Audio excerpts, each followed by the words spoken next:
আসসালামু আলাইকুম রহমতুল্লাহি ওবরাকাতু। আলহামদুলিল্লাহি রাব্বিল আলামিন ওয়াসসালাতু ওয়াসসালামু আলা সাইয়্যিদিল মুরসালিন ওয়া আলা আলিহি ওয়া আসহাবিহি আজমাইন। আমরা বিভিন্ন সময় বিভিন্নতে দেখছি বা শুনেছি রাসূলুল্লাহ সাল্লাল্লাহু আলাইহি ওয়াসাল্লাম কেমন ছিলেন। শামাইলে তিরমিজিতে ওনার সম্পর্কে পূর্ণাঙ্গ বর্ণনা দেওয়া হয়েছে।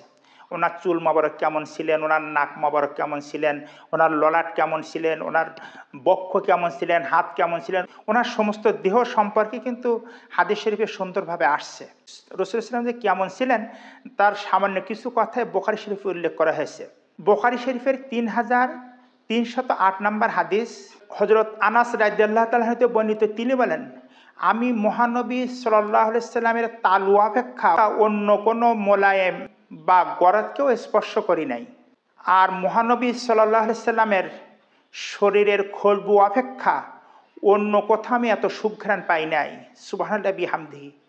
চিন্তা করে দেখতে বলতেছেন হযরত আনাস রাদিয়াল্লাহু তাআলা আনহু, যিনি রাসূল সাল্লাল্লাহু আলাইহি ওয়াসাল্লামের সর্বক্ষণ সাথী ছিলেন। এই আনাস রাদিয়াল্লাহু তাআলা আনহু বলতেছেন যে আমি রাসূলুল্লাহ সাল্লাল্লাহু আলাইহি ওয়াসাল্লামের হাতে হাত দিয়েছি। তাই হাতে যখন আমি হাত দিয়েছি, ওনার হাত এত নরম ছিল, এত মোলায়েম ছিল যে আমি কোনো রেশমি বা কোনো গরদ অত নরম হয় না যে নরম রাসূল সাল্লাল্লাহু আলাইহি ওয়াসাল্লামের হাত ছিলেন। সুবহানাল্লাহি বিহামদিহি। এতে করে বোঝা যাচ্ছে যে রেশম বা গরদকেও হার মানিয়ে দিচ্ছে রাসূল সাল্লাল্লাহু আলাইহি ওয়াসাল্লামের এই হাত মোবারক। সুবহানাল্লাহি বিহামদিহি। রাসূলুল্লাহ সাল্লাল্লাহু আলাইহি ওয়াসাল্লামের শরীর মোবারক দিয়ে যে খুশবু বের হতো, এত সুন্দর খুশবু, এত সুন্দর সুঘ্রাণ আমি আর অন্য কোথাও কোনো সময়ের জন্য পাই নাই। সুবহানাল্লাহি বিহামদিহি। চিন্তা করে দেখছেন, মানে রাসূলুল্লাহ সাল্লাল্লাহু আলাইহি ওয়াসাল্লামের মানে শরীর থেকে যে খুশবু বের হতো, যে সুঘ্রাণ বের হতো, অনেকের ঘেরান নিয়েছে, কিন্তু এত সুঘ্রাণ আমি আর কোথাও কখনো কোথাও পাই নাই, যেমন রসুলের দেহ মোবারক থেকে যে সুঘ্রাণটা বের হচ্ছিল। সুবহানাল্লাহি বিহামদিহি। আল্লাহ তাআলা আমাদের নবীজিকে কেমন সুন্দর করে সৃষ্টি করেছেন, এই ছোট দুইটা কথার মাধ্যমে আমরা বুঝতে পারি যে ওনার হাত কত নরম ছিলেন আর ওনার দেহ মোবারক থেকে, শরীর মোবারক থেকে কি পরিমাণ সুঘ্রাণ বের হতো।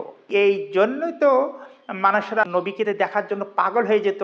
নবীকে যারা একবার দেখছিল, অর্থাৎ ঈমানের সাথে, তারা চোখ ঘোরাতে পারতো না, ওনার থেকে আর চেহারা ঘোরাতে পারতো না, মানে মনটা তাদের ভরে যেত। অনেকের রাসূলুল্লাহ সাল্লাল্লাহু আলাইহি ওয়াসাল্লামের চেহারার দিকে অনেকের ক্ষুধা নিবারণ হয়ে যেত। সুবহানাল্লাহি বিহামদিহি। আমরা চাই সে রসুলের শাফাত।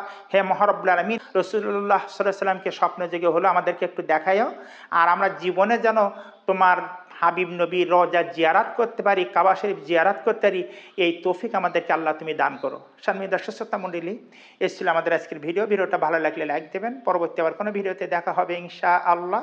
ততক্ষণ ভালো থাকুন, সুস্থ থাকুন। আল্লাহ হাফিজ।